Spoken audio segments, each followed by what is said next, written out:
హామీలు అమలు చేయట్లేదని మీరు అంటున్నారు. పవన్ కళ్యాణ్ గారు ఏమంటున్నారు?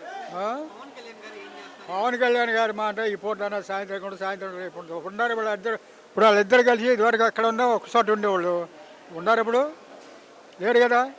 ఇప్పుడు ఆయన కూడా ఎంత వస్తుంది రేపో మాపో ఆయన బయటికి వెళ్ళిపోతే ఖాయంగా ఉన్నాడు.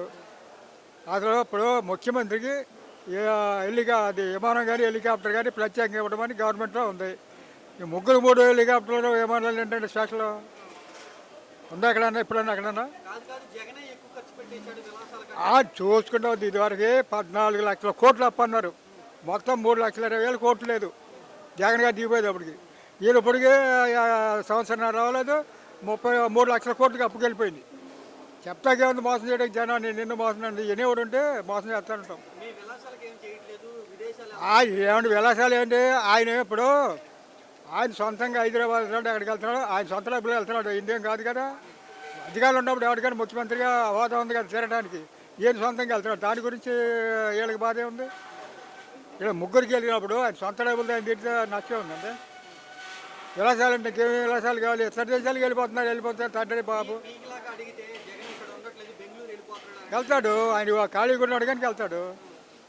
ఇప్పుడు ఆయన ఆంధ్రప్రదేశ్ ఎక్కడ రావాలని జనం కూడా ఎగబడిపోతున్నాడు. పబ్లిక్లో మీటింగ్ మేము జనాన్ని పోలీసులు బందోబస్తు అంటున్నారు వీళ్ళు. మరి ఆయన వెళ్ళిపోవాలిగా. ఆయనకి వ్యాపారాలు ఉన్నాయి అక్కడ చూసుకుంటున్నాడు. వెళ్ళొద్దా? త్వరలో మరి వీళ్ళు ఏం చేస్తారు ముగ్గురు కలిసి? ఏం లేదు. ఇప్పుడు ఆయన అన్నప్పుడు మొత్తం కాంగ్రెస్ కానీ తెలుగుదేశం కానీ గతంలో చేసిన అప్పులు జగన్ గారు దిగిపోయేటప్పటికి 7 లక్షల కోట్లు ఎంత ఉంది అప్పు. అంతకు మించి 10 లక్షల పైగా 15 లక్షలకి ఈయన అప్పు చేస్తారు దిగిపోతాయంటే వచ్చే 1929కి గ్యారెంటీ జరిగినది. ఓట్లు వేసిన వాళ్ళు కూడా ఎందుకు వేసేవారు బాబు తిట్టుకుంటున్నారు. నెక్స్ట్ మళ్ళీ కలిసి ఉంటే కూటమి కాల్సి ఉండదండి. అంతా ఈవీఎంలు, ఈ అబద్ధ వాగ్దానాలు, ఈ మోసాలతో వచ్చాడంతే. ఏమంటే 6 గంటల నుంచి రాత్రి 1 గంట వరకు ఎప్పుడన్నా నాకు తెలిసి 1959 ఓటు వచ్చింది. 6 గంటలు 7 గంటలు గంట చేపిస్తారు. ఏది ఎక్స్చేంజ్గా ఉన్నవాడికి. రాత్రి 12-1 గంటల వరకు ఓటింగ్ అవకాశం ఇస్తారా? లేదు. రెండోది ఈయన వాగ్దానంలో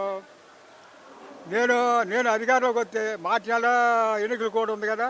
మార్చి నెల, ఏప్రిల్, మే నెల, జూన్ నెల కలిపిస్తారు 3 నెలలని. అసలు ఆ వాగ్దానం చేయొచ్చా? అసలు ఎన్నికల కమిషన్ అన్న వాడికి బుద్ధి జ్ఞానం ఉంటుంది. ఒప్పుకుంటాడు అది. ఇప్పుడు మోడీ గారు ఒకళ్ళకి 10 లక్షల కర్ణాటకలో వేసాడంటే ఎమర్స్ వచ్చేసింది. మరి ఇక్కడ ఎందుకు రావట్లా? మేనేజ్ చేసుకుంటారు. అంత మోసం చేయడం. ఆ మోసాలన్నీ మాకు తెలుసండి. అది మోసపోయాడు మోసపోతూ ఉంటారు. కొత్త కోట వచ్చిన వాళ్ళంతా ఆడకోట తెలుసుందే ఇది అవుతుంది.